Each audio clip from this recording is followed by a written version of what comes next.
कुमाऊं में कैची धाम और अल्मोड़ा में क्वारब का जाम अब राजनीतिक रूप लेने लगा है।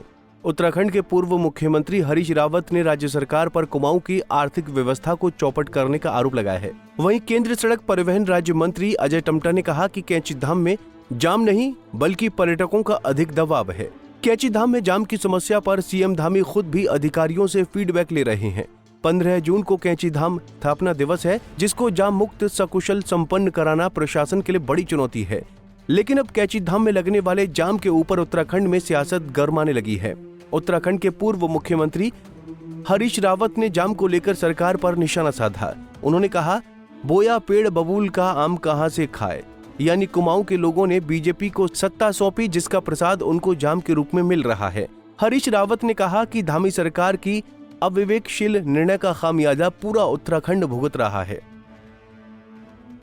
ये अब आप बोया पेड़ बबूल का आम कहाँ से खाए? कुमाऊं के लोगों ने बड़े जोशो खरोश के साथ भाजपा को लाए थे। अब ये सब मिल रहा है ना, ये सब प्रसादी तो हैं जो मिल रहे हैं। हाँ, 3 जिलों 3.5 जिलों की अर्थव्यवस्था बिल्कुल चौपट हो गई। अगले 6 महीने साल भर यदि ये स्थिति रही तो और चौपट हो जाएगी उन क्षेत्रों की अर्थव्यवस्था, जिससे वो उनको उभरने में 5 साल लग जाएंगे।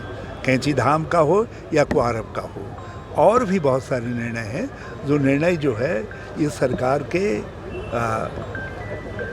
अविवेकशीलता के प्रतीक है, और उन निर्णयों का दुष्प्रभाव सारे उत्तराखंड को भुगतना पड़ रहा है। ये मैं झूठ, लूट और फूट की सरकार मानता हूँ। जब तक झूठ के गर्व से जो सरकार पैदा होगी वो लूट के अलावा और करेगी क्या, और लूट को छिपाने के लिए फूट डालेगी। तो इसलिए झूठ, लूट, फूट की सरकार है। सर, अब सवाल कैची धाम और उसके आसपास रोजाना लगने वाले जाम का है। इस पर केंद्रीय सड़क परिवहन राज्य मंत्री का जवाब सुनिए। अजय टम्टा का कहना है कि कैची धाम में पर्यटकों और श्रद्धालुओं की भारी भीड़ उमड़ रही है, जिससे जाम जैसे हालात पैदा हो रहे हैं। जाम की समस्या से निजात पाने के लिए कैची धाम में नए बाईपास का निर्माण किया जा रहा है, लेकिन फिलहाल का क्या समाधान है, इसका कोई प्लान नहीं है। मैं आप भी हो, मैं भी हूँ, आप भी पत्रकार रहे हो, मगर कैची धाम जो कि एक पूरे भारत के मानचित्र के अंदर आया है, हम सबके लिए बड़ा सौभाग्य का विषय है। आज कैची धाम में बाबा के दर्शन करने के लिए पूरे देश दुनिया के लोग आना चाहते हैं, और इसलिए चूँकि पहले अल्मोड़ा से हल्द्वानी 2.5 घंटे में ही पहुँचते थे, और चूँकि अत्यधिक मात्रा में जो हमारे तीर्थयात्री आ रहे हैं उनके कारण से वो रोड कंजस्टेड होते जा रहा है। इसलिए हमने उसके रोड के डेवलपमेंट के लिए जो नई DPR हमने बनाई थी, उस काम को चलने के साथ साथ हम उसका एक बाईपास निर्माण कर रहे हैं। उस पर काम बहुत तेज़ गति के साथ है, बहुत जल्दी वो कैची को बाईपास बन जाएगा। 2 लेन बनी है। क्वारब क्योंकि ये कोई मानव निर्मित नहीं है, ये आपदा आई, और आपदा के कारण से क्वारब का जो नीचे की रोड और ऊपर से पूरा पहाड़ शिफ्ट हुआ है। कोई तत्काल कोई कार्रवाई अगर कहीं पूरे देश भर में हुई है तो वो क्वारब में हुई है। उसके 17 करोड़ रुपए हमने रोड के नीचे के लिए सैंक्शन करके उसमें बहुत तेज गति से काम चल रहा है।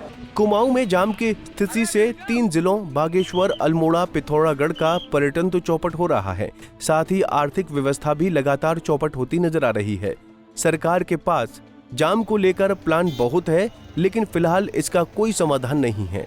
कुमाऊं में रोजाना लग रहे जाम का सीधा असर आम जनता की दिनचर्या, सीमांत क्षेत्र से आने वाले मरीजों और कुमाऊं की आर्थिकी पर साफ देखा जा सकता है। पंजाब केसरी टीवी के लिए हल्द्वानी से तारा जोशी की रिपोर्ट। हमसे जुड़े रहने के लिए हमारे YouTube चैनल को सब्सक्राइब करें और नई वीडियो की नोटिफिकेशन के लिए बेल आइकॉन को दबाएं।